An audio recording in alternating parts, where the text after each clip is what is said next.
Good evening, members, and evening to any members of the public that may be online.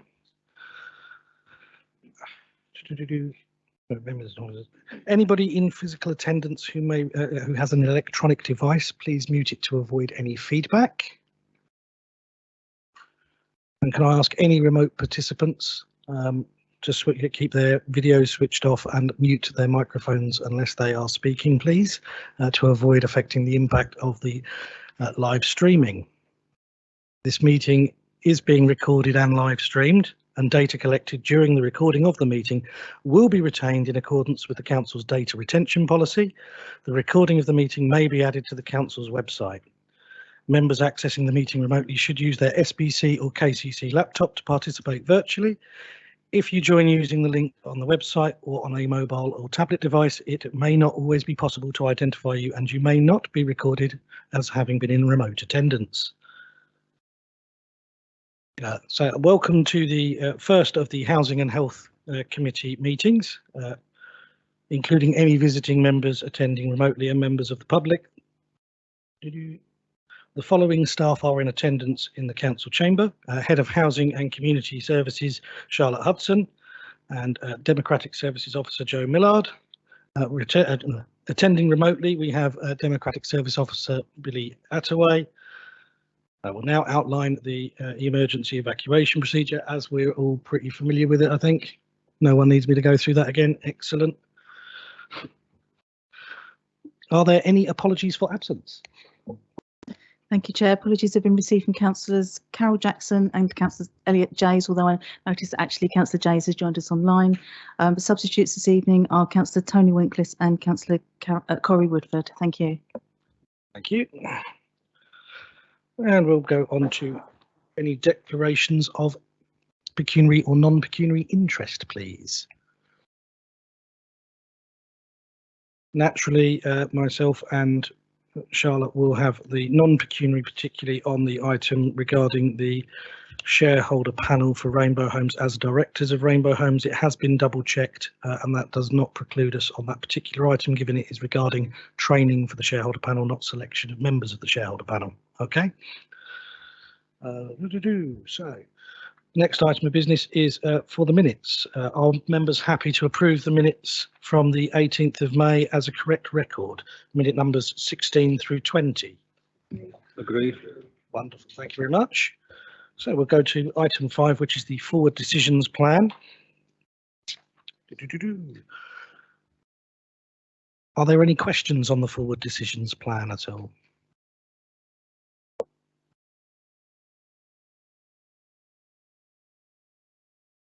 Councillor Whiting. Just thank you, Chairman. It's just a quick question about.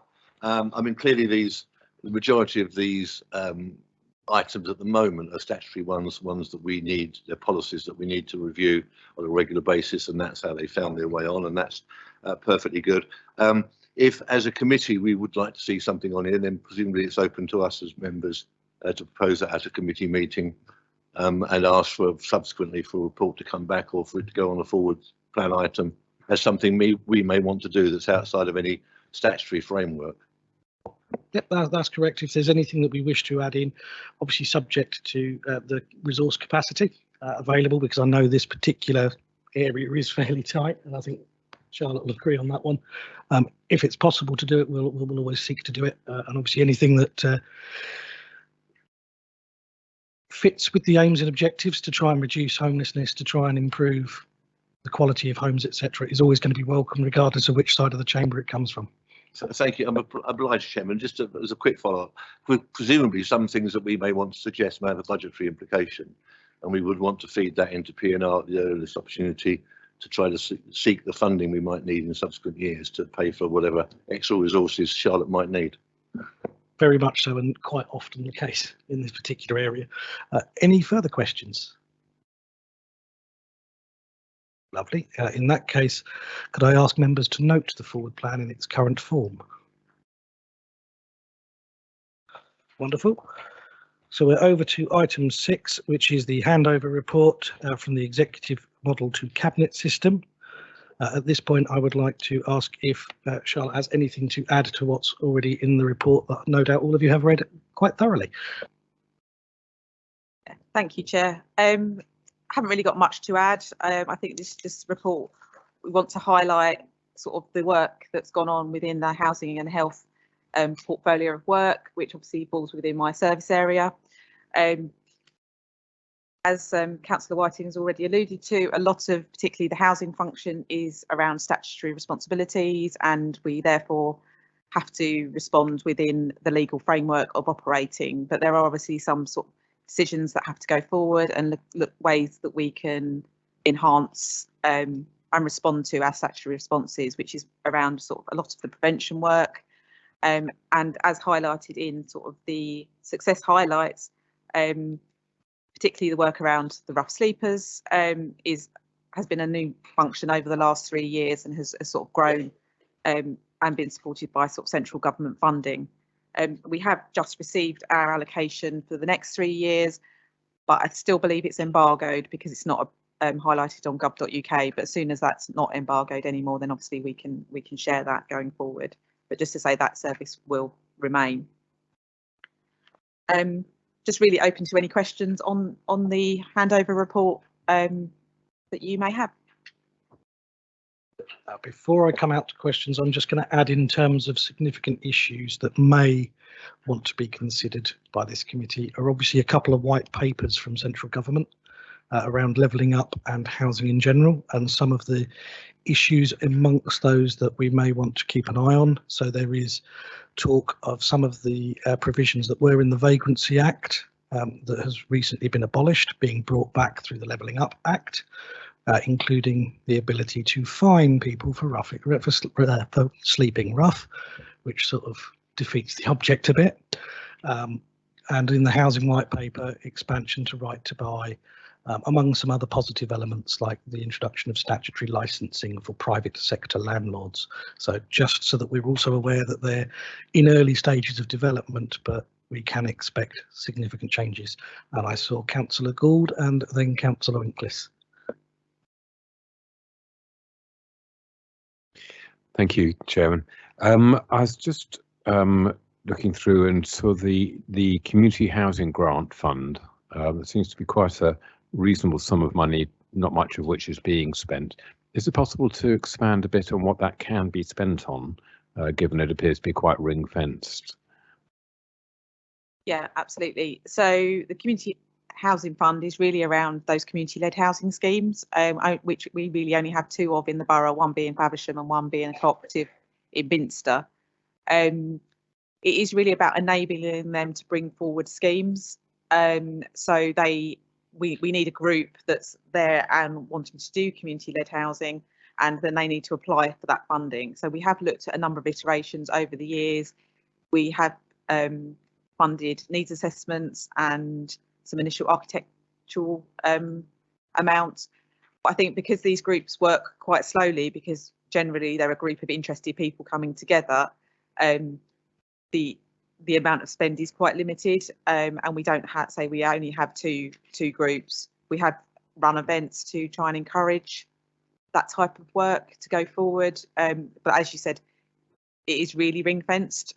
We can only really use it for that sort of enablement work and the development of schemes. Just to echo that, for example, I know one of the groups was very keen if they could utilise some of it, a grant for capital purposes towards the cost of land or construction, and it cannot be used for that. So it's got to be used for commissioning the reports and the architecture and that sort of thing, which, though useful, obviously you don't spend quite so much on that as you do purchasing land or property or construction. So it is a tricky one. Councillor Winklis. Thank you, Chair. On 2.2, item 4, empty dwellings. Do we know, or have you got an answer, how many empty dwellings there are at present in the borough?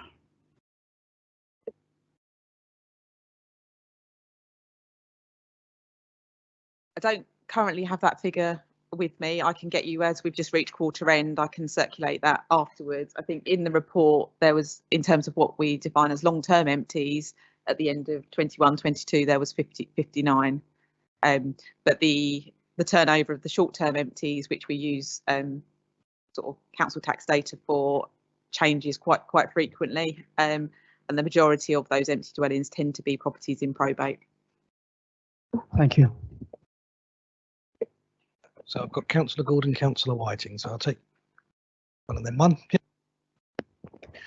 Thank you, Martha. Unrelated question. On the Homes Through Ukraine programme, are you having to redo any of those assessments if someone moves who's there under the scheme? And the other question is, how many of these have you had to do so far? Yes, so anybody that's rematched, as it's called, would need a further home assessment, because obviously the home does need to meet that criteria. I believe we've had 2 rematches so far, but they've been more done by sort of within the community rather than sort of the wider things, but those properties have been checked, and obviously need to be done. So I've got Councillor Whiting and then Councillor Tatton.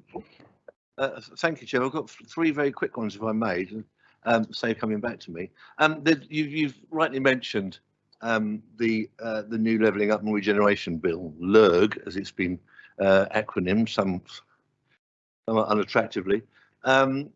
We'll see what happens to that after today's events, I guess. But there's clearly some crossover between us. That's being considered by the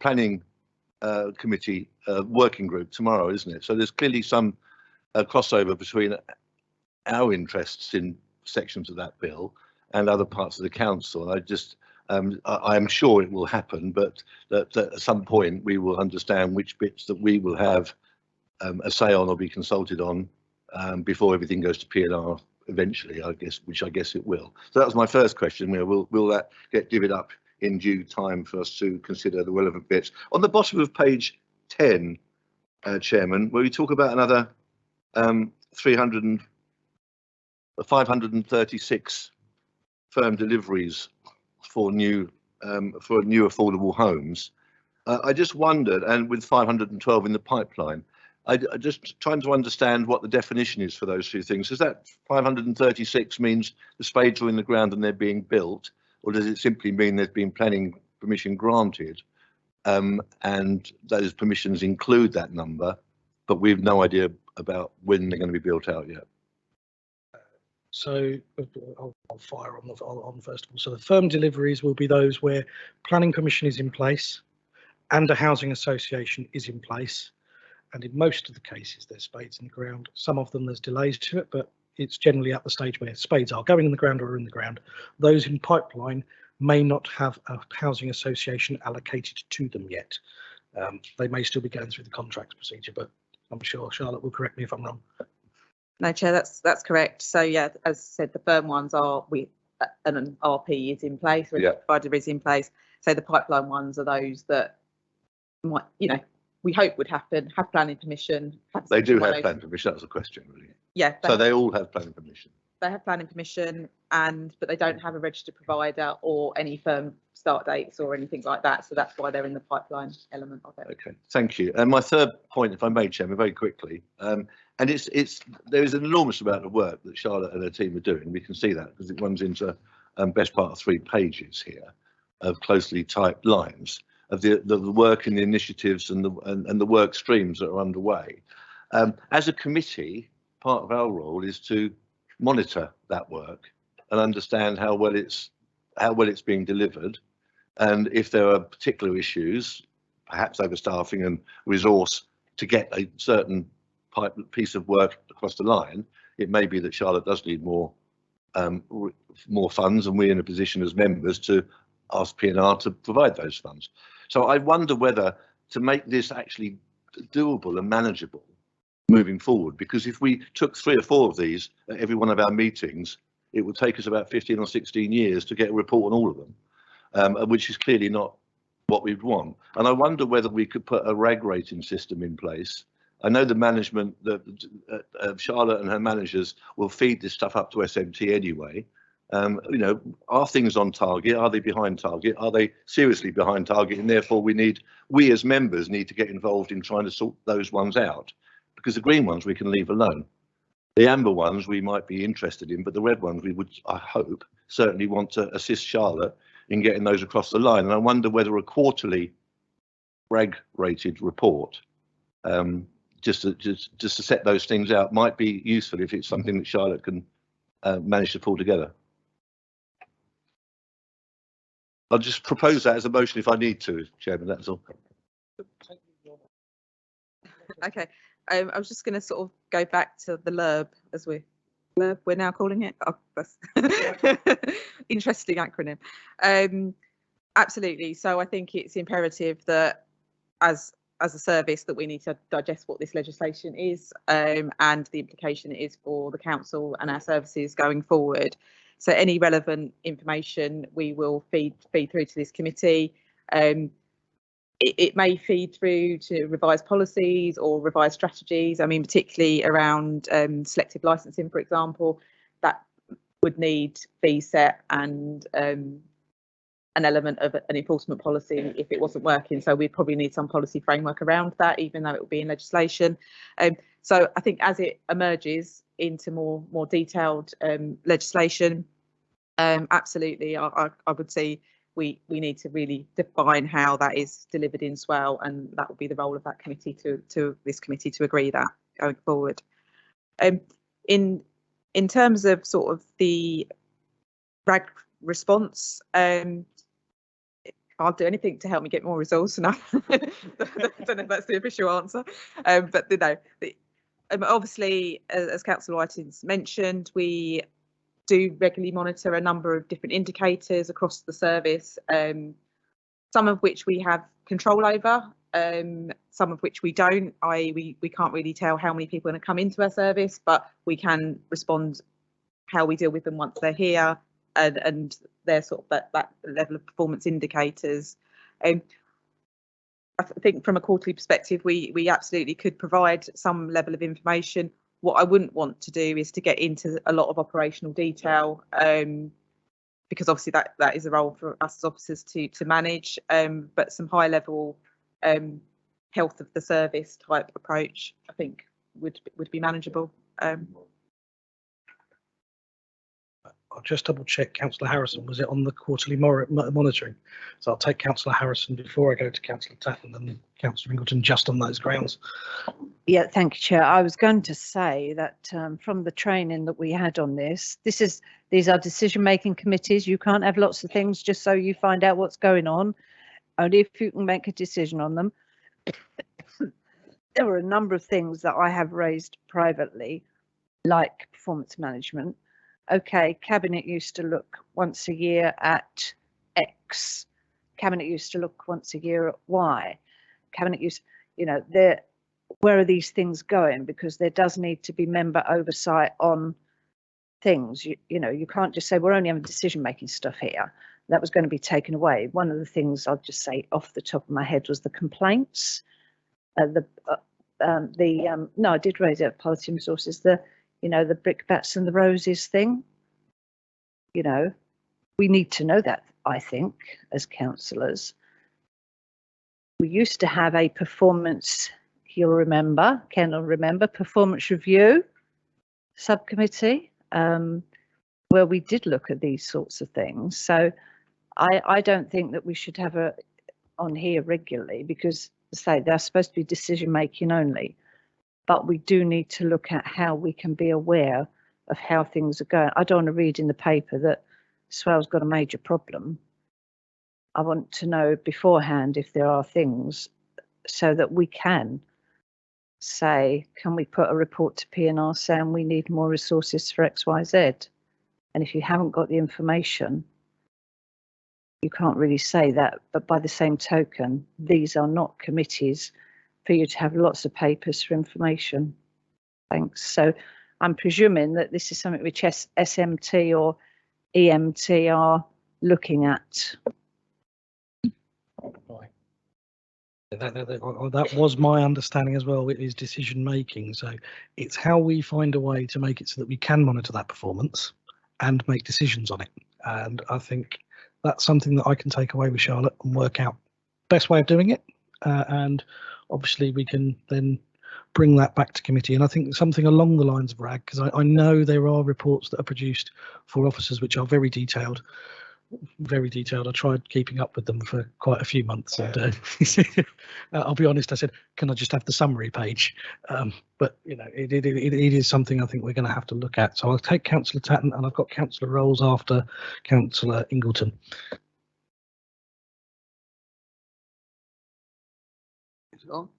Thanks, Chair. My question concerns what we call the Ukrainians, whether they're refugees. They've not stopped coming into the UK, and I don't think they're going to stop coming into the UK. And if you like, in the old days, it used to be charity starts at home.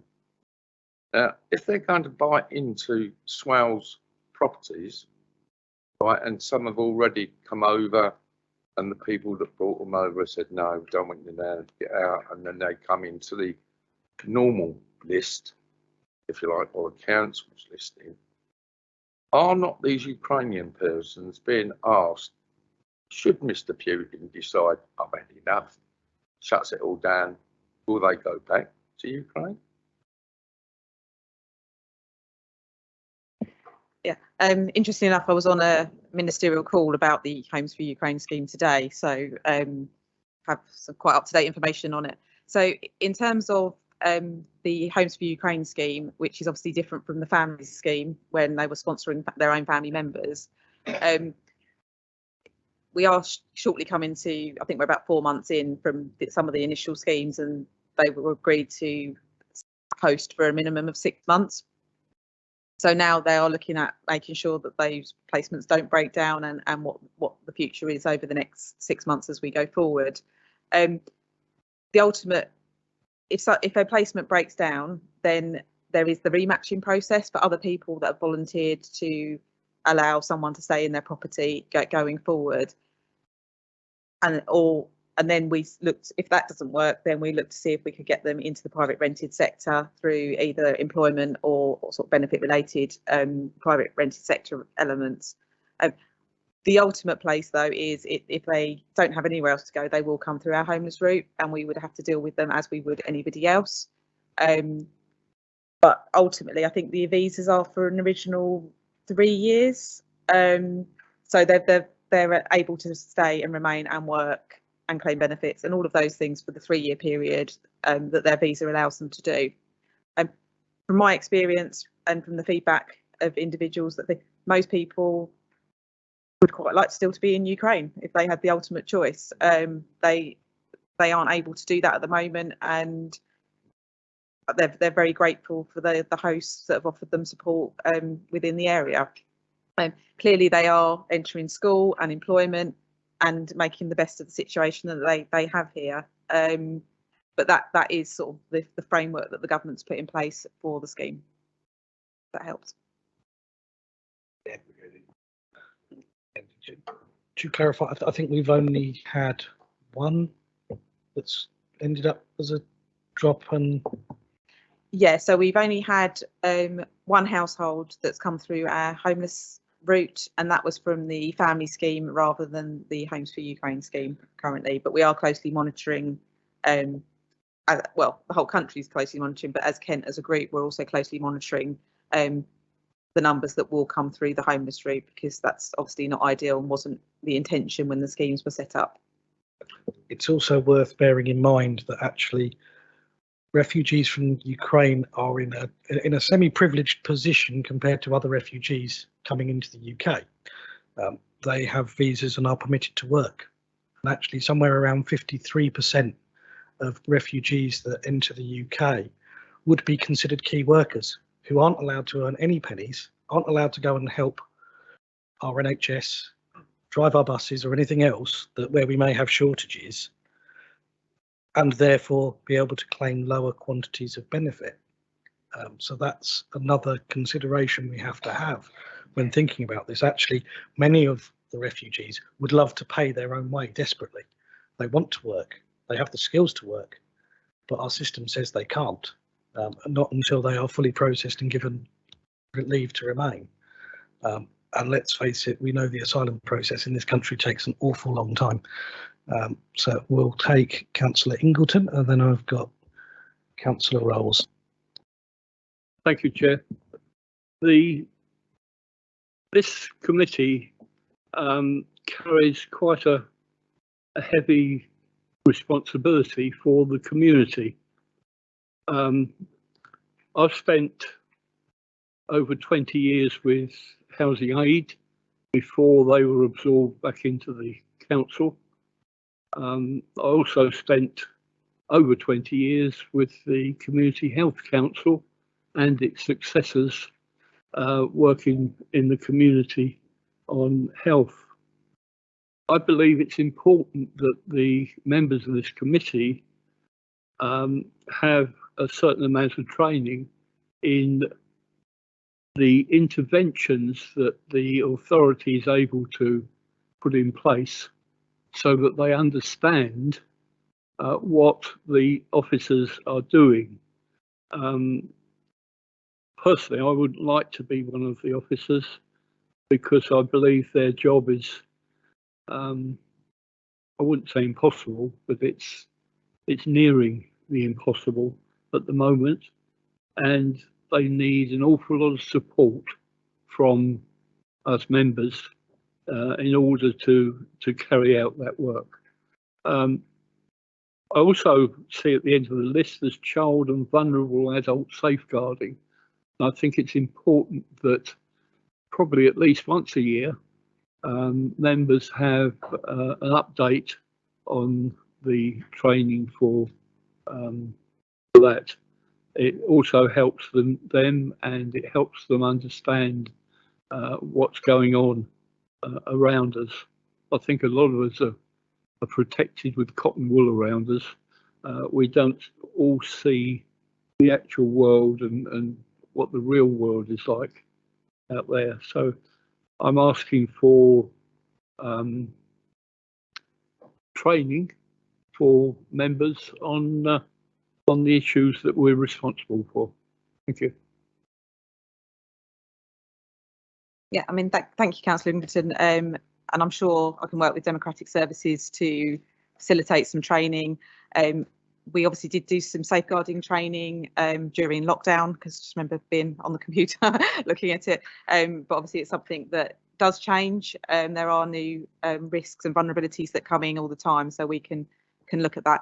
And safeguarding is intrinsically linked with housing, as that most of our individual referrals as a council actually come from the various housing teams as well. So I can work with Democratic Services to look at facilitating that training. Councillor Harrison, I saw that you were eager to come in on safeguarding. Not so much safeguarding, Chair, as the training. We did, as Charlotte just said, we did have safeguarding training online. Very good. Reasonable turnout, if I recall correctly. But what we agreed was that because this was children and we were also responsible in the list somewhere, there's also adults, and it's the adult safeguarding which members, in my humble experience, are more likely to come into contact about. And some of the things that I've dealt with over the years, you know, you've complained about X. Well, it turns out that is actually a safeguarding issue, not a nuisance neighbour issue. But you're complaining for a nuisance neighbour on your behalf of your residents. It turns out to be a safeguarding issue. And I think that, and of course there's other avenues to deal with that sort of thing. So I said when we had that training that, you know, could we come back for the adult side as well? And obviously every time there's every start of a civic term, you have your automatic, same as you do at county, there's a list of all the training that everyone is invited to. But certainly we're missing the adult side. Thanks. I would ask if we are considering training on both adult and child safeguarding, they're 30-minute courses, but preferably not on the same night. And the simple factor is, having sat through both very recently, it's not a nice, pleasant experience, and you do want a break after each half hour, because actually you can just reading some of the examples is quite harrowing and could be for some individuals. I think that's one we have to recommend to the Members Development Working Group, is it? They're still in existence, aren't they? Yeah, so we had our, so if you don't mind me coming in, Fire away. Councillor Ingleton confirmed, we had our first meeting last week and we have started to put together a list of training for this civic year, and safeguarding was something that came up on the list, and I'm working my way through at the moment. So there were, I think, Councillor Ingleton, I think you confirmed that was one that was very high on the list for everybody, wasn't it? Thank you. Excellent. So I'll take Councillor Rolls. Sorry for delaying you there. Oh, oh, it's right. I can't see the light going on. Thank you, Chair. I am most sure Charlotte is aware of this, but right at the moment, there's been a lot of activity around Sittingbourne with tents and rough sleepers. And in fact, today, police were involved. I'd like a little bit of an update, and I think we should always have an update on the situation, not just here in Sittingbourne, but also the whole of Swale, of what the rough sleeper situation is. Thank you, Chair. Yeah, so in terms of rough sleeper numbers, obviously it's quite a fluid process.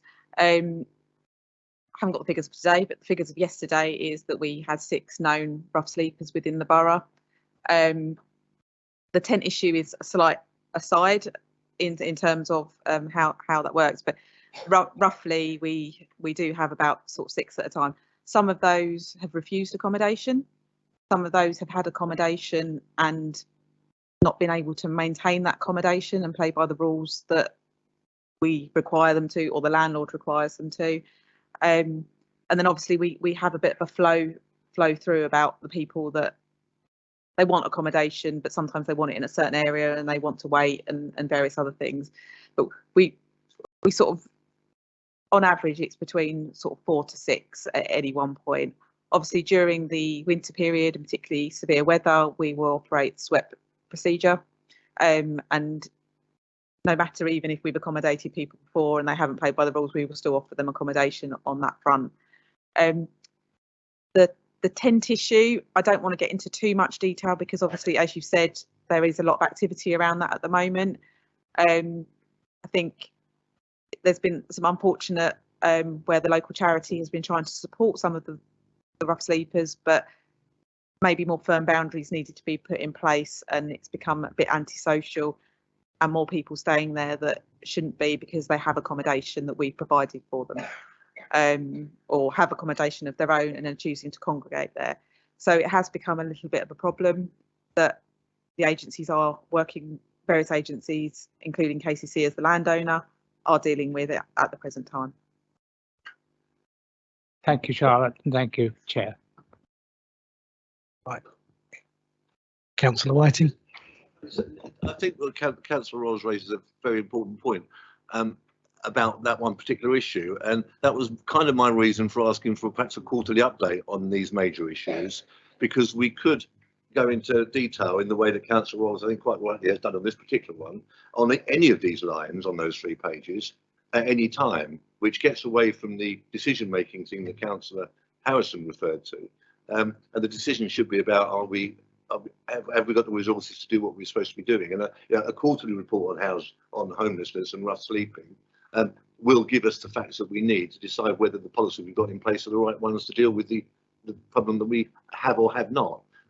So I think this kind of makes the case for pushing it forward in that way. Otherwise, we may find ourselves bogged down with some extraordinarily well-meaning comments about any number of items on this list each week, and that we shouldn't stifle any debate on that. Certainly not. But we do need to try to formalise it, I think. I fully understand where you're coming from, and I think perhaps that is one of the learnings that will be taken back to the working group, the Constitution Working Group, that perhaps not putting reports for note as being a decision was probably an error. that should be rectified, and certainly one way or another we will need that information in order to be able to make sure that the policies that we write are as good as they possibly can be.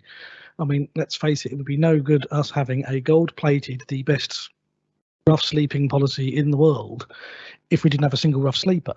Now, that would be a wonderful situation to be in and probably completely unrealistic, but why would we waste our time developing something that doesn't really have any impact if we haven't got a problem with it?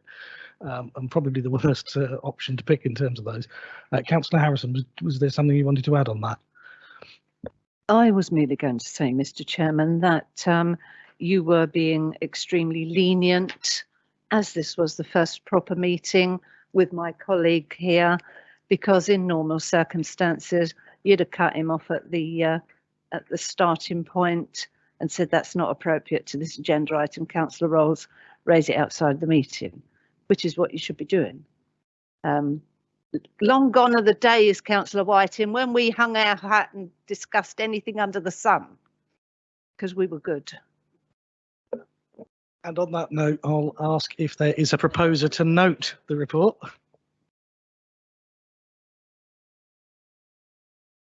Apparently on my notes, I've got to have a proposer and seconder for noting. Lovely, thank you very much. I got proposed and seconded. So proposed Councillor Harrison, seconded Councillor Whiting. Everyone in agreement?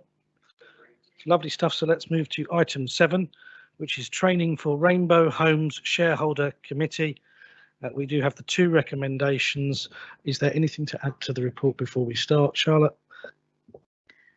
No, but I was just going to highlight the membership of the shareholder panel, which is in the minutes that you approved earlier. So there is a list of those that have been nominated for that panel.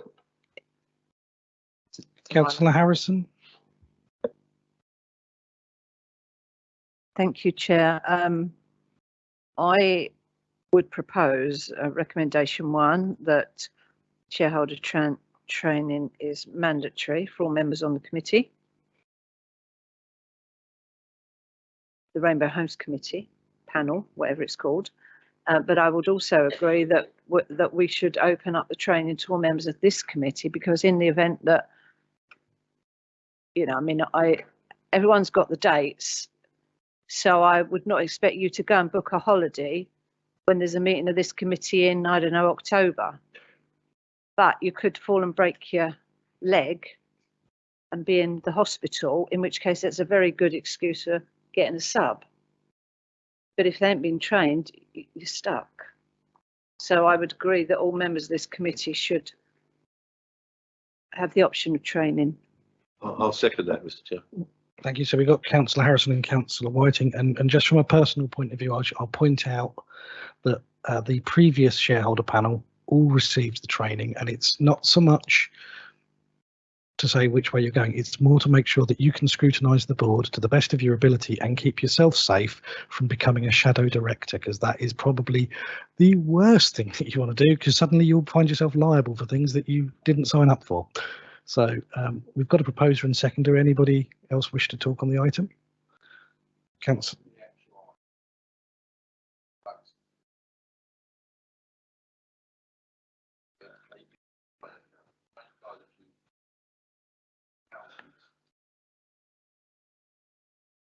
Swell uses a sea swallow.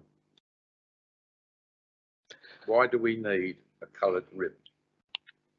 I think the choice, the choice about the name was purely the basis that we previously had Swale Housing Association, so we had to have something that wasn't Swale Housing Association. Otherwise, we'd essentially be trying to reinvent a company that's now Optivo and Southern and Swale Rainbow, but get rid of the ribbon on the note paper, the logo. I don't think we've released a logo yet. No, we haven't even got a logo yet. That's not been finalised. Right, I've got it with a rainbow, multicoloured rainbow on their letterheading. I'll let Charlotte come in on there, because I don't think we've even had a letter sent out. No, we haven't actually got a logo adopted for the housing company or any letterheads or anything. So a lot of the setup work has been governance administration work. So so if you do have something that you can share with me, I would to find out where it's come. Thank you. look into that. Right, so if there's nothing else on this one, can I take the vote on the proposal on the floor? Those in favour of mandatory, etc. I think that's unanimous. So we can move on. Item 8 is the nomination for the Integrated Care Partnership Joint Committee. Councillor Whelan.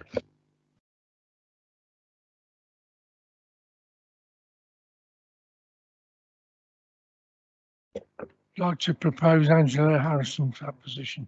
And I'll second Councillor Winkless. Thank you. Are there any other nominations? I'd like to propose Councillor Pete Neal. Lovely. So we've got 2 proposals on the table. So will any others at all before I carry on?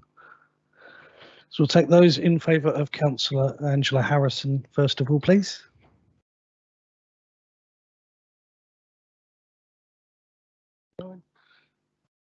So that's 9 there, and those for Councillor Pete Neal.